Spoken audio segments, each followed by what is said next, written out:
हरिओम, ओम आनंद ma'am, Om Shanti ma'am, ओम ज्ञान ma'am, आप सभी दर्शकों का हमारे चैनल पर स्वागत है। आज हम लोग बीएड सेकंड सेमेस्टर के अंतर्गत समस्या समाधान विधि के विभिन्न स्वरूपों के विषय में अध्ययन करेंगे। समस्या समाधान विधि का तात्पर्य यह है कि शिक्षण अधिगम व्यवस्था के अंतर्गत या अधिगमकर्ता के विभिन्न क्षेत्रों से संबंधित सीखने में, कोई कार्य करने में, कोई व्यवहार करने में कोई दिक्कतें आती हैं, कोई रुकावटें आती हैं, तो उसे किस प्रकार से हम सॉल्व करते हैं, किस प्रकार से हल करते हैं, या अधिगमकर्ता के माध्यम से किस प्रकार से हल कराने का प्रयास करते हैं, उसी से संबंधित इन सब बात विचारों पर हम लोग अपनी जो है व्याख्यान देने का प्रयास करूँगा। अगर हम देखें समस्या क्या हो, समस्या समाधान विधि के अंतर्गत जो अधिगमकर्ता है उसके सीखने की गतिविधियों में या किसी प्रकार की कोई रुकावटें समस्याएं आती हैं, उसे दूर करने के लिए इसका प्रयोग किया जाता है। और ख़ास तौर से अगर देखें तो जो व्याख्यान विधि के अंतर्गत जो प्रश्नात्मक प्रश्नोत्तर व्याख्यान था, वो उसी का एक विकसित और व्यवस्थित रूप समस्या समाधान विधि है। इसको अगर हम लोग देखें तो समस्या समाधान विधि के अंतर्गत अगर हम देखें तो इसका पहला जो स्वरूप होता है अनसीखा। यदि कोई चीज़ आप नहीं सीखे हैं तो एक समस्या बनी हुई है, एक समस्या है, तो जब सीखने का प्रयास करेंगे तो उसमें समस्या आएगी, रुकावटें आएंगी या कुछ समझ में नहीं आएगा। तो कोई चीज़ हम अगर नए तरीके से पूरा सीखते हैं या हम जिस चीज़ को नहीं जानते हैं या अनसीखा हुआ है, तो उसे सीखने के लिए जो सीखने में जो समस्याएं आती हैं, जो रुकावटें आती हैं, जो आप असंतोष महसूस करते हो, वह क्या है, समस्या समाधान विधि का एक स्वरूप है। तो आप सीख नहीं जानते हो उस विषय में, जैसे बीए का बच्चा है, साइंस का नहीं जानता है, तो उसके लिए क्या है, समस्या है। अनसीखा हुआ है इसलिए वो समस्या है। सीख लेगा तब समस्या नहीं है। कोई चीज़ नहीं जानता है, नहीं सीखा हुआ है, तो वह एक प्रकार की क्या है, समस्या है। तो उसका समाधान कैसे किया जाएगा, तो जब वो सीखने की इच्छा प्रकट करेगा तो उसको वो चीज़ बता करके, अभ्यास करा के, याद करा के तब उसे सिखा दिया जाएगा। तो यानी कोई चीज़ नहीं सीखा है तो वह क्या है, अनसीखा हुआ चीज़ एक प्रकार की समस्या है। और उस समस्या का समाधान तब होगा जब आप सीखने के लिए तत्पर होगे। दूसरा अगर देखें हम समस्या समाधान का स्वरूप, समस्या समाधान विधि का स्वरूप, तो वो आदतजन्य व्यवहारिक विधि। आदतजन्य का मतलब बहुत से ऐसे व्यवहार होते हैं जिसको जो व्यक्ति है वो जानता है कि गलत है, लेकिन वो आदत छुड़ा नहीं पाता। जैसे कोई सुबह उठ नहीं पाता, कोई नशा का आदत है, कोई नहीं पढ़ना चाहता, किसी का जो है गंदी आदत है। तो आदत जन्य जो समस्या होती है उसको भी समाधान करने के लिए, उसे भी दूर करने के लिए इस विधि का प्रयोग किया जाता है। जैसे अगर किसी का नहीं पढ़ने में मन लग रहा है तो उसे काट जाना जाता है, उसे समझाया जाता है, उसे बार बार समझाया जाता है, बार बार कहा जाता है, तो कभी न कभी वो जो है पढ़ने लगता है, वो प्रक्रिया उसके मन में आ जाती है पढ़ने की। इसी तरह से होता है आदतजन्य, यानी किसी व्यवहारिक समस्याओं को दूर करने के लिए या व्यवहारिक समस्याओं से जो गलत आदत पड़ी है उसे दूर करने के लिए भी इस विधि का प्रयोग किया जाता है। इसलिए दूसरा स्वरूप इसका आदतजन्य व्यवहारिक विधि है। तीसरा अगर हम देखें प्रयास एवं त्रुटि। प्रयास एवं त्रुटि के जो है, यह भी जो है समस्या समाधान विधि का एक स्वरूप है, जिसके अंतर्गत व्यक्ति पूरी प्रक्रिया से तो परिचित रहता है लेकिन उसे पूरी तरह से व्यवहार में बदलने में कहीं ना कहीं असफल हो जाता है। तो अगर वो बार बार प्रयास करता है, तो प्रयास भी करता है, त्रुटि भी होती है, तो वह धीरे धीरे वो व्यवहार क्या करता है, सीख जाता है। जैसे प्रशिक्षण, जैसे आप जान गए कोई चीज़ का ट्रेनिंग ले रहे हो, पहले समझा दिया जाता है, फिर वैसा ही प्रयोग कराया जाता है, तो उसमें कहीं कमी रह जाती है, तो बार बार आप अभ्यास करते हुए तो धीरे धीरे सीख जाते हो। जैसे गणित उसी के बस में होता है जो गणित का अभ्यास ज़्यादा करता है या गणित के लिए अभ्यस्त है। तो उस तरह से प्रशिक्षण हुआ, अभ्यास हुआ। बहुत सारे क्षेत्र हैं जिसमें जो व्यक्ति लगातार सब प्रक्रियाओं से परिचित होने के बावजूद भी उसे प्रयास करने पड़ते हैं, और प्रयास करता है तो उसमें कहीं कमी रह जाती है, समस्या आती है या रुकावटें आती है, तो वह धीरे धीरे उस त्रुटि को दूर कर लेता है। तो यह भी प्रयास और त्रुटि भी समस्या समाधान विधि का एक स्वरूप है। अगला है अंतर्दृष्टि विधि। अंतर्दृष्टि का विधि का तात्पर्य यह है कि इसमें जो है अधिगमकर्ता स्वयं अपने अंदर समस्याओं का समाधान ढूंढता है। जैसे कि अगर कोई ये कह दे कि इस समस्या की जड़ आप स्वयं हैं। जैसे आप कहते हो हमारा पढ़ने में मन नहीं लगता, तो इस समस्या का जड़ सबसे ज़्यादा आप ही हो। आपका पढ़ने में इसलिए मन नहीं लगता क्योंकि आप अपने मन को किसी दूसरे कार्य में लगा चुके हो। अगर ध्यान से आप सोचो तो आपको पता चल जाएगा कि हम अपने मन को दूसरे जगह लगा रखें, इसलिए पढ़ने का मन नहीं कर रहा है।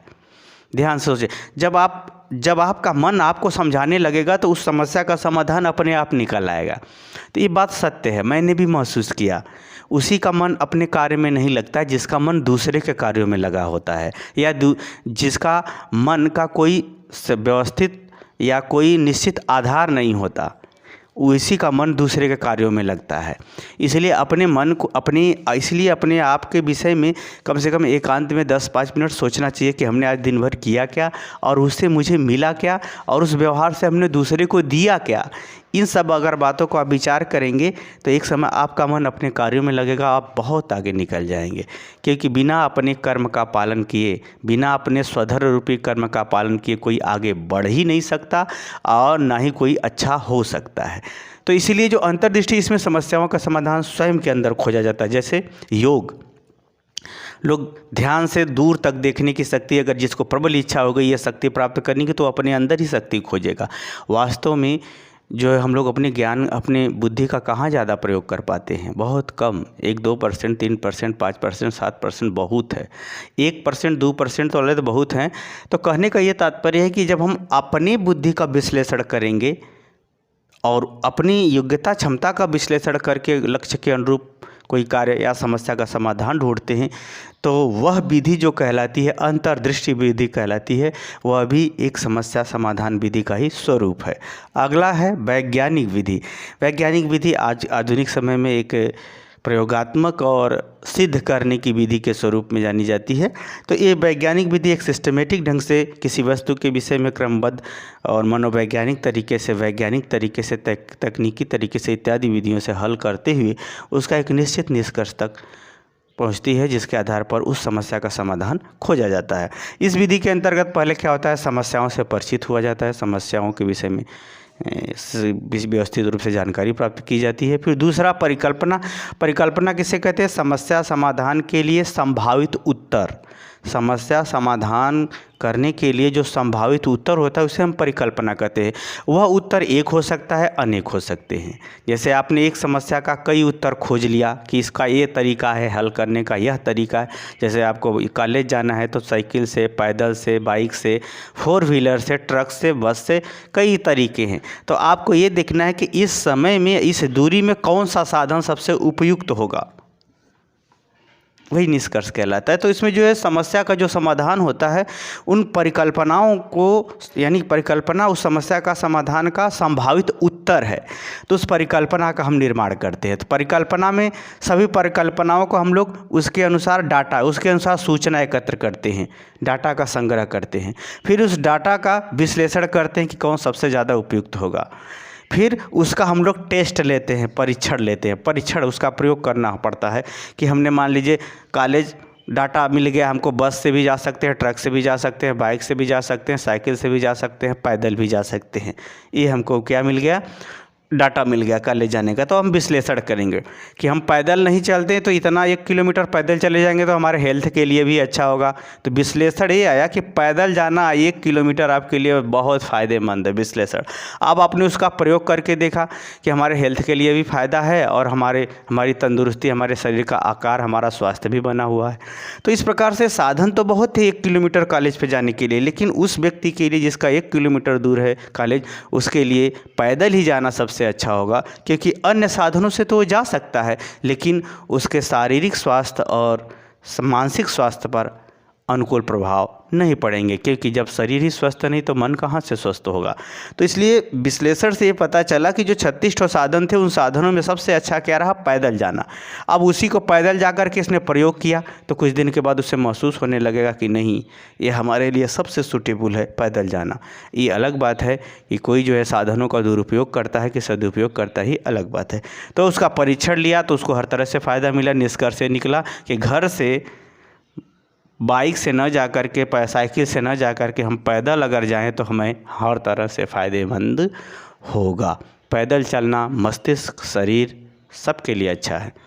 तो इस प्रकार से समस्या रही कॉलेज जाना, परिकल्पना, कई ठो उत्तर मिल रहा है, कई साधन मिल रहे हैं, डाटा हमने सबके बारे में डाटा एकत्र किया, क्या क्या साधन है, फिर उसका मैंने विश्लेषण किया, फिर उसका टेस्ट लिया, तो हमें निष्कर्ष में ये प्राप्त हुआ कि मुझे पैदल जाना ही कॉलेज पर अच्छा होगा। तो इस प्रकार से ये वैज्ञानिक विधि है। तो ये वैज्ञानिक विधि भी हमारी समस्या के समाधान का आधार बनती है। अंतर्दृष्टि भी समस्या समाधान का आधार बनती है। प्रयास एवं त्रुटि भी समस्या समाधान का आधार बनती है।